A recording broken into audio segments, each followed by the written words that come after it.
Hi and welcome to मैडिस्तान का खबरिस्तान, जहाँ पर हम करते हैं मुद्दों पर चर्चा। अगर आजकल की बात करें तो western concept of friendship bands, which is basically we can call it a marketing strategy, is being overpowered by our Rakhis. Yes, I'm not talking about myself, it is about रक्षा बंधन। हर साल की तरह ये दोनों चीज़ें कहीं आसपास अगस्त के मंथ में हमें देखने को मिलती हैं, रक्षाबंधन और उसके इधर उधर फ्रेंडशिप बैंड्स भी बांटे जाते हैं। तो रक्षाबंधन का जो ये कॉन्सेप्ट है, जो हमारा फेस्टिवल है, जैसा कि हम सभी जानते हैं कि India is a land of festival and every festival has something to tell us, you know, some value to add to our personalities and our lives. तो रक्षाबंधन कहाँ से शुरू हुआ, किस तरह शुरू हुआ, कब शुरू हुआ, इस सब पर हम बात करेंगे आज के इस एपिसोड में। रक्षाबंधन की अगर हम बात करें तो श्रावण मास यानी सावन महीने की पूर्णिमा को हर साल ये पर्व मनाया जाता है। न सिर्फ हिंदुस्तान के हर कोने में बल्कि विश्व में जहाँ भी भारतीय प्रवासी रहते हैं वहाँ पर इस फेस्टिवल को बड़ी धूमधाम के साथ मनाया जाता है। And this is possibly we can say that this is a beautiful way of recreating the bond amongst families, क्योंकि ये family get togethers के रूप में मनाया जाता है। लेकिन इसकी शुरुआत कहाँ से हुई? तो अगर हम बहुत पीछे जाएं और पुराणों की बात करें तो पौराणिक कुछ कथाएं हैं जो रक्षा सूत्र की बात करती हैं। जैसे इंद्र भगवान एक बार दानवों से युद्ध करने के लिए जा रहे थे, तब उनकी पत्नी ने, इंद्राणी ने, उनकी कलाई पर रक्षा सूत्र बांधा। ये उनका एक तरीका था कहने का या ये दर्शाने का कि उनका सारा प्रेम, सारा विश्वास, उनकी शक्ति, उनकी आस्था और उनकी प्रार्थनाएं भगवान के साथ हैं। जब वो युद्ध क्षेत्र में होंगे तो ये रक्षा सूत्र उनकी रक्षा करेगा। अब यहाँ पर भाई बहन का कॉन्सेप्ट नहीं है, पत्नी ने पति को राखी बांधकर विदा किया। इसी तरह एक बार विष्णु जी की कहानी है कि वो ब्राह्मण का अवतार उन्होंने धारण किया था और राजा बलि ने उन्हें बंधक बना लिया। बलि, जैसा कि नाम से ही जाहिर है कि वो बहुत शक्तिशाली थे और भगवान विष्णु के लिए भी उनसे अपने आप को मुक्त कराना मुश्किल हो गया। तो जब ये बात भगवान विष्णु की पत्नी लक्ष्मी जी को पता चली तो वो मनुष्य अवतार लिया उन्होंने और वो राजा बलि के पास आई। उन्होंने राजा बलि के कलाई पे रक्षा सूत्र बांधा और उनको भाई बना लिया। अब भाई वो बन गए थे तो भेंट स्वरूप उन्हें अपनी बहन के लिए उनके पति को रिहा करना पड़ा। इस तरह इंद्राणी की कहानी है और अपनी लक्ष्मी जी की कहानी है जहाँ पर रक्षा सूत्र का जिक्र आता है। रक्षाबंधन की ऐतिहासिकता की बात की जाए तो एक बहुत ही इंटरेस्टिंग कहानी महाभारत काल से भी जुड़ी हुई है। जब कुरुक्षेत्र का युद्ध चल रहा था तब श्री कृष्ण भगवान ने अपने सुदर्शन चक्र का प्रयोग करके शिशुपाल का वध किया। उस वक्त उनकी तर्जनी उंगली में चोट आ गई, जिस पर द्रौपदी ने अपनी साड़ी का एक टुकड़ा फाड़ करके बांधा और उनकी चोट से उनको राहत दिलाई। तब श्री कृष्ण ने और द्रौपदी ने एक बॉन्ड क्रिएट किया, एक संबंध क्रिएट किया जिसमें दोनों ने एक दूसरे की सुरक्षा करने का प्रण लिया शायद। फिर बाद में जब दुशासन ने द्रौपदी का चीरहरण करने का फैसला किया और सभा में उनको अपमानित करने के लिए, निर्वस्त्र करने के लिए घसीट कर लेकर आया, तब द्रौपदी ने हाथ जोड़कर श्री कृष्ण को याद किया और उस वक्त श्री कृष्ण ने अपनी शक्तियों के द्वारा द्रौपदी की साड़ी इतनी लंबी कर दी कि सभा में मौजूद जितने भी दुश्मन थे वो सब मिलकर भी उनका चीरहरण नहीं कर पाए। तो ये जो एक कॉन्सेप्ट है बॉन्डिंग का, रिलेशनशिप का और रक्षा करने का, सुरक्षा करने का, ये रक्षाबंधन के पीछे का सबसे इम्पॉर्टेंट कॉन्सेप्ट है। रक्षाबंधन और पॉलिटिकल अलायंस या राजनीतिक संधि की बात करें तो एक और एग्जाम्पल है कि चित्तौड़ की विधवा रानी कर्णावती ने हुमायूं को इसी प्रकार राखी भेजी थी और उनसे अपने राज्य को, चित्तौड़ को सुरक्षा प्रदान करने का निवेदन किया था। And Humayun with all respect and all reverence accepted the rakhi and made sure कि चित्तौड़ को हमेशा प्रोटेक्टेड रखा जाए।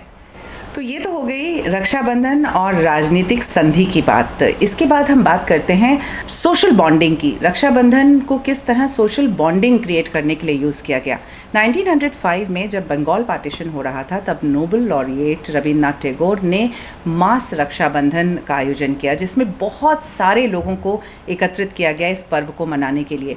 और ये जो लोग थे, जो पार्टिसिपेंट्स थे, ये हिंदू और मुस्लिम दोनों धर्मों के लोग थे और एक दूसरे के धर्मों के मर्दों को वहाँ औरतों ने, बहनों ने राखियाँ पहनाई और एक तरह से एक विश्वास दिखाया और एक जेस्चर ये दिखाया कि हम एक दूसरे की सुरक्षा के ज़िम्मेदार हैं, हम एक दूसरे की रक्षा करेंगे। तो एक तरह का सोशल बॉन्डिंग का ब्यूटीफुल मैसेज रक्षाबंधन के ऐसे पर्व के थ्रू रविंद्रनाथ टैगोर ने भी दिया।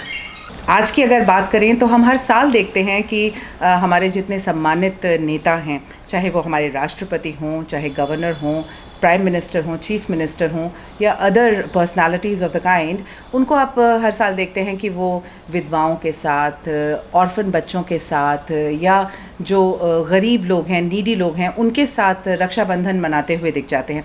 तो अगर हम सेलिब्रिटीज़ की बात करें तो ऑफ कोर्स बहुत सारे सेलिब्रिटीज़ हैं जो अपने भाइयों और बहनों के साथ राखी मनाते हैं, रक्षाबंधन का त्यौहार मनाते हैं, लेकिन कुछ ट्रेंड सेटर्स भी हैं। जैसे बात करें हम शैनन सिस्टर्स की, कृति शैनन और नूपुर शैनन, ये दो बहनें ही हैं इनके परिवार में और इन्होंने एक नया ट्रेंड सेट किया है। ये आपस में एक दूसरे को राखी बांधती हैं और बहुत ही ब्यूटीफुल मैसेज एक जाता है और वो मैसेज ये है कि भाई आज के ज़माने में when women are so empowered, so strengthened, so full of self-respect, self-esteem, and they are doing literally everything under the sun. They don't need a man to protect them.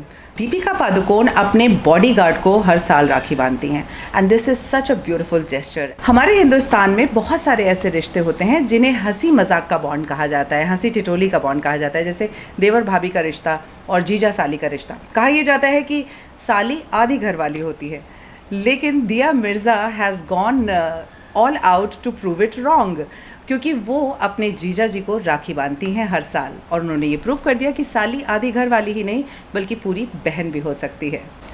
कुछ फैमिली मेम्बर्स हमारे ऐसे भी होते हैं जिनका कभी आधार card नहीं बनता, जिनका वोटर लिस्ट में नाम नहीं जाता, जिनका राशन कार्ड में नाम नहीं जाता, लेकिन they are as beautiful part of a family as can B.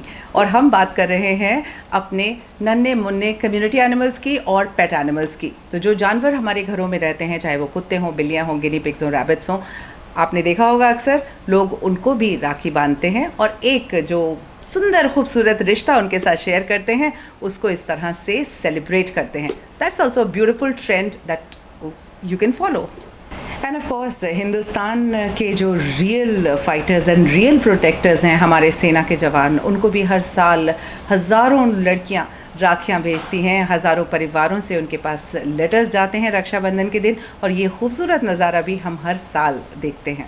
300 रुपये से लेकर 3000 रुपये तक के रक्षाबंधन कॉम्बो पैक्स इस समय अवेलेबल हैं Amazon, Snapdeal, Flipkart and all the other apps पर, जिनके थ्रू आप ऑनलाइन राखी जो है पूरे प्यार, सौहार्द, आभार, उद्गार के साथ अपने भाई के पास 2 दिन में पहुंचा सकती हैं, है ना। एंड उस साइड से भाई भी किसी भी मनी ऐप पर आपको या तो पैसे भेज सकता है या फिर कोई ऑनलाइन गिफ्ट आपके लिए ऑर्डर कर सकता है और किसी को देखने की ज़रूरत नहीं है, किसी से मिलने की ज़रूरत नहीं है और रक्षाबंधन का त्यौहार घर बैठे मनाया जा सकता है।